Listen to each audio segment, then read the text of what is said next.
அனைவருக்கும் வணக்கம். விநாயகர் சதுர்த்தி விழா அனைவராலுமே ஆவலோடு எதிர்பார்க்கப்படும் ஒரு பண்டிகை. விநாயகர் சதுர்த்தி விழா வட மாநிலங்களில் மட்டுமின்றி தென் மாநிலங்களிலும் 10 நாட்கள் உற்சவமாக கொண்டாடப்படுவது வழக்கம். 10வது நாளில் வீடுகளிலும் பொது இடங்களிலும் அமைக்கப்பட்ட விநாயகர் சிலைகள் ஊர்வலமாக எடுத்துச் செல்லப்பட்டு நீர்நிலைகளில் கரைக்கப்படுவதாக சொல்லப்படுது. விநாயகர் சதுர்த்தியில் நாம் எப்படி விரதம் இருக்க வேண்டும், எப்படி பூஜை செய்ய வேணும் அப்படிங்கிறத பற்றி தான் இன்றைக்கி நாம் அந்த வீடியோவில் தெரிஞ்சுக்க போகிறோம். உங்களுக்கு விநாயகர் பெருமான் ரொம்பவே பிடிக்கும் அப்படின்னா விநாயகருக்கு போற்றி அப்படின்னு சொல்லிட்டு மறக்காமல் கமெண்ட் பண்ணுங்கள். வாங்க வீடியோக்குள்ளே போகலாம். முழு முதல் கடவுளான விநாயகர் வழிபாடு தடைகள் துன்பங்களை தீர்க்கக்கூடியது என்பதால் விநாயகரை வீட்டிற்கு வரவேற்பது முதல்ல நாம் எடுத்து செல்ல கரைப்பது வரை அனைத்திற்குமே நல்ல நேரம் பார்த்தே செய்யப்படுகிறது. அது மட்டும் இல்லாமல் விநாயகர் சதுர்த்தி என்று விநாயகர் சிலை வாங்குவதற்கான நல்ல நேரம், வழிபாட்டு முறை ஆகியவற்றையும் தெரிந்து கொண்டு வாங்குவது இன்னும் சிறப்புக்குரிய ஒன்று. விநாயகப் பெருமான் அவதரித்த நாளே விநாயகர் சதுர்த்தி தினமாக ஆண்டுதோறும் கொண்டாடப்படுது. ஆவணி மாத வளர்பிறை சதுர்த்தி தினத்தில்தான் விநாயகப் பெருமான் அவதரித்ததாக புராணங்களில் சொல்லப்பட்டிருக்கு. வழக்கமாக ஒவ்வொரு மாதத்திலும் தேய்பிறை சதுர்த்தியை சங்கடகர சதுர்த்தி என்று சிறப்பான வழிபாடுகளை செய்வோம். இந்த நாட்களில் அதிகமானவர் விரதம் இருந்து விநாயகரை வழிபடுவாங்க. வளர்பிறை சதுர்த்தியில் அதிகமானவர்கள் விரதம் இருப்பது கிடையாது. வருடத்திற்கு ஒரு முறை ஆவணி மாதத்தில் வரக்கூடிய வளர்பிறை சதுர்த்தி நாளே விநாயகர் சதுர்த்தியாக விரதம் இருந்து வழிபடுவது வழக்கமாக வச்சிருக்காங்க. 2024ஆம் ஆண்டிற்கான விநாயகர் சதுர்த்தி செப்டம்பர் 7ஆம் தேதி சனிக்கிழமை என்று வருகிறது. செப்டம்பர் 6ஆம் தேதி மாலையே சதுர்த்தி திதி துவங்கி விடுவதால் அந்த நாட்களில் விநாயகர் சதுர்த்தி வழிபாட்டினை செய்ய வேண்டும் என்ற குழப்பம் பலருக்கும் ஏற்பட்டிருக்கும். செப்டம்பர் 7ஆம் தேதி அன்றுதான் சூரிய உதய நேரத்தில் சதுர்த்தி திதி உள்ளதால் அந்த நாட்களில் விநாயகர் சதுர்த்தியை கணக்கில் எடுத்துக்கொண்டு வழிபாடு செய்ய வேண்டும். அன்று மாலை 5 மணியுடன் சதுர்த்தி திதி நிறைவடைந்து விடுவதால் அதற்கு முன்பாக விநாயகர் சதுர்த்தி வழிபாடுகளை நிறைவு செய்து விட வேண்டும். விநாயகர் சதுர்த்தி அன்று காலையில் எழுந்து குளித்துவிட்டு வீட்டை சுத்தம் செய்ய வேண்டும். விநாயகர் சிலை வைக்கும் இடத்தையும் சுத்தம் செய்து ஒரு பலகையில் அரிசி மாவால் கோலமிட்டு அலங்கரிக்க வேண்டும். பிறகு கடைக்கு சென்று விநாயகர் சிலையை வாங்கி வந்து பூஜை செய்து வழிபடலாம். செப்டம்பர் 7ஆம் தேதி சனிக்கிழமை என்பதால் காலை 9 மணி முதல் 10:30 வரையிலான நேரம் ராகு கால நேரம். அதே போல் பகல் 1:30 மணி முதல் 3 மணி வரையிலான நேரம் யமகண்ட நேரம். இந்த நேரத்தில் விநாயகர் சிலை வாங்க செல்லவோ விநாயகர் சதுர்த்தி வழிபாட்டையோ செய்யக்கூடாது. செப்டம்பர் 7 காலை 7:35 முதல் 8:45 வரையிலான நேரம் விநாயகர் சிலை வாங்கி வந்து வீட்டில் அமைக்கப்பட்டுள்ள மனை பலகையில் அமர்ந்து வழிபாடு செய்யலாம். அந்த நேரத்தில் முடியவில்லை என்றால் காலை 10:30 மணிக்கு பிறகு விநாயகர் சிலையை வாங்கி வந்து வழிபாடு செய்யலாம். பகல் 1:30 மணிக்கு முன்பாக விநாயகர் வழிபாட்டினை நிறைவு செய்து விட வேண்டும். அதே போல் விநாயகர் சிலையை 3வது அல்லது 5வது நாட்களில் எடுத்து சென்று நீர்நிலைகளில் கரைக்கவோ அல்லது அருகில் உள்ள கோவிலுக்கு சென்று வைத்து விடவோ வந்துவிடலாம். அது மட்டும் இல்லாமல் வீட்டில் அமைந்துள்ள மணப்பலகையை வாங்கி வந்த விநாயகர் சிலையை எழுந்தருள செய்து சந்தனம் மற்றும் குங்குமம் வைத்து பூக்களால் அலங்கரிக்க வேண்டும். அருகம்புல், எருக்கம்பூ ஆகியவற்றை சாற்ற வேண்டும்.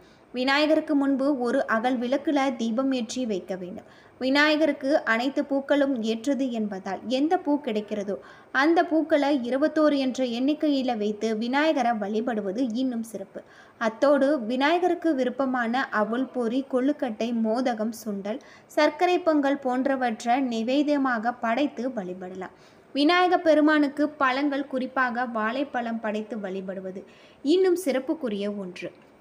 விநாயகர் சிலையை கோவிலுக்கு கொண்டு சென்று வைப்பதாக இருந்தால் கையோடு ஒரு கற்பூரத்தையும் எடுத்து சென்று விநாயகருக்கு நன்றி தெரிவித்துவிட்டு நம்முடைய கஷ்டங்கள் தீர வேண்டும் என்று வேண்டிக்கொண்டு கற்பூரம் ஏற்றி வழிபட்டு விட்டு வர வேண்டும். அத்தோடு விநாயகர் சதுர்த்தி என்று விநாயகர் கோவிலுக்கு சென்று கண்டிப்பாக வழிபட வேண்டும். அங்கு நடக்கும் அபிஷேகம், பூக்களுக்கு தேவையானவற்றை வாங்கி கொடுக்கலாம். அத்தோடு தேங்காய் ஒன்றை வாங்கி சென்று விநாயகருக்கு சிறிது தேங்காய் உடைக்கலாம். இதனால் இதுவரை வாழ்க்கையில் இருந்த தடைகள் அனைத்தும் விலகி வளர்ச்சி, வெற்றி என்பது இருந்து கொண்டே இருக்கும் அப்படின்னு சொல்லப்படுது. விநாயகர் சதுர்த்தி தினத்தில் இது போல செய்து வர நம்முடைய வாழ்க்கையில் இருக்கக்கூடிய கஷ்டங்கள் தீரக்கூடியதாக சொல்லப்பட்டிருக்கு. இதுபோல் விநாயகரை நம்ம வழிபாடு செய்வதால் அனைத்து விதமான பாவங்களும் தீரும் அப்படின்னு சொல்லலாம்.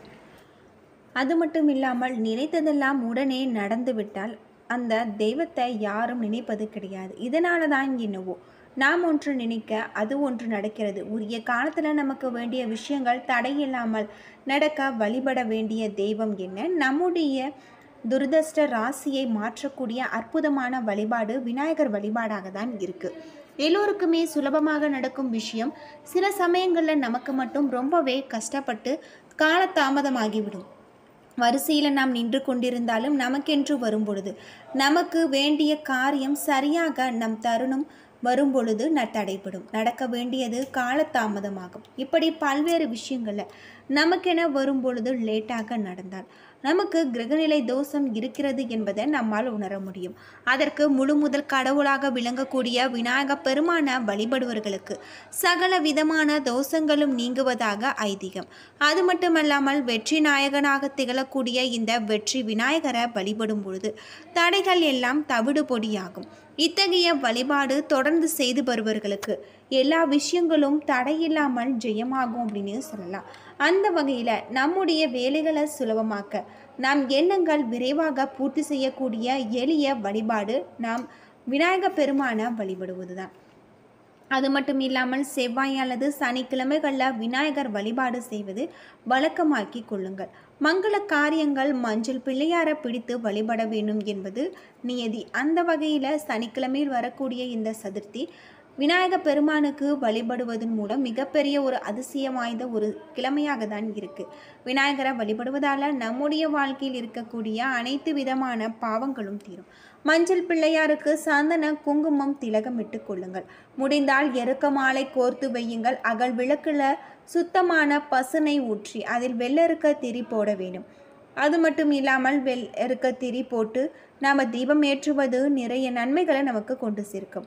வீட்டில் வைத்து வழிபடுவர்களுக்கு சகல விதமான சௌபாக்கியங்களும் வந்து சேர்வதாக நம்பிக்கை. அந்த வகையில் நம்மால் இவற்றை வாங்க முடியாவிட்டாலும் வெள்ளருக்கு திரியை போட்டு விநாயகருக்கு தீபம் ஏற்றினால் தடையில்லாத வெற்றிகள் குவியும். திரியை போட்டு தீபம் ஏற்றி நாம் வினைகள் தீர்க்கும் விநாயகருடைய மந்திரங்களை உச்சரிப்பதும் பாடல்கள் பாடுவதும் மிகப்பெரிய நன்மையை பெற்றுத்தரும். அதே போல் தொடர்ந்து ஒவ்வொரு செவ்வாய் அல்லது சனிக்கிழமைகளில் செய்து வந்தால் இதுபோன்று ஏற்படும் தடைகள் விலகும். எல்லா இடங்களிலுமே நீங்கள் முன்னிலை வகிப்பவர்கள் தொட்டதெல்லாம் துலங்கும், நினைத்ததெல்லாம் நடக்கும். வெற்றி மேல் உங்களுக்கு வெற்றி குவிய இந்த எளிய வழிபாட்டை செய்து வாருங்கள். உங்களுடைய வாழ்க்கையில் இருக்கக்கூடிய அனைத்து விதமான பிரச்சனைகளும் தீரக்கூடிய ஒரு எளிய வழிபாட்டு முறையாக தான் இந்த வழிபாட்டு முறை உங்களுக்கு அமைஞ்சிருக்கு அப்படின்னே சொல்லலாம். விநாயக பெருமான வழிபடுவதால் நம்முடைய வாழ்க்கையில் இருக்கக்கூடிய அனைத்து விதமான கஷ்டங்களும் தீரும் அப்படின்னே சொல்லப்பட்டிருக்கு. அருகம்புல் மாலை சாற்றி வழிபடுவது இன்னும் சிறப்புக்குரிய ஒன்றாக இருக்குது. விநாயகருக்கு பிடித்த மலர்கள் பூக்களை வைத்து வழிபடுவதும் இன்னும் நிறைய நன்மைகளை நமக்கு கொண்டு சேர்க்கக்கூடியதாக சொல்லப்பட்டிருக்கு. பிரம்ம முகூர்த்த நேரத்தில் தீபம் ஏற்றுவது இன்னும் நிறைய நன்மைகளை நமக்கு கொண்டு சேர்க்கும். மகாலட்சுமியை வழிபாடு செய்வதன் மூலமாக லட்சுமி கலாச்சாரம் வீட்டில் உயரும் என்று சொல்வாங்க. ஆனால் விநாயகர் சதுர்த்தி என்று விநாயகரை ஆரவாரத்துடன் வழிபாடு செய்தாலும் நம்முடைய செல்வ வளம் உயரும், கடன் சுமை குறையும். அது மட்டும் இல்லாமல் எல்லோருடைய வீட்டுகளும் கட்டாயம் களிமண்ணால் செய்த பிள்ளையாரை வைத்து வழிபடுவது இன்னும் சிறப்புக்குரிய ஒன்று அப்படின்னே சொல்லப்படுது.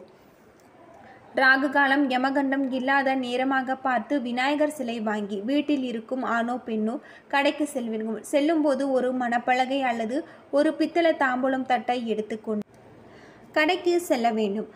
அது மட்டும் இல்லாமல் ஒரு சிறிய தட்டில் வெற்றிலை, பாக்கு, பூ, பழம் ஏதாவது ஒரு இனிப்பு வகை வைத்து 11 ரூபாய் தட்சிணை வைத்து கடைக்காரருக்கு மரியாதை செலுத்தி பிறகு பிள்ளையாரை வாங்கி நாம் அமர வைத்து கொள்ள வேண்டும். பிள்ளையாருக்கு உண்டான மதிப்பை தனியாக கொடுத்து விடலாம். அந்த தாம்பூலத்தில் நீங்கள் கடைக்காரருக்கு மரியாதை செலுத்துவீர்கள். ஒரு சில தெய்வத்திற்கு உண்டான மரியாதை வாங்கிய பிள்ளையாரை தாம்பூலத்தட்டிலோ அல்லது மனைப்பலகையிலோ வைத்து அந்த பிள்ளையாரை உங்களுடைய வீட்டிற்கு எடுத்து வந்து நீங்கள் பூஜை செய்வது இன்னும் நிறைய நன்மைகளை நமக்கு கொண்டு சேர்க்கும் அப்படின்னே சொல்லலாம்.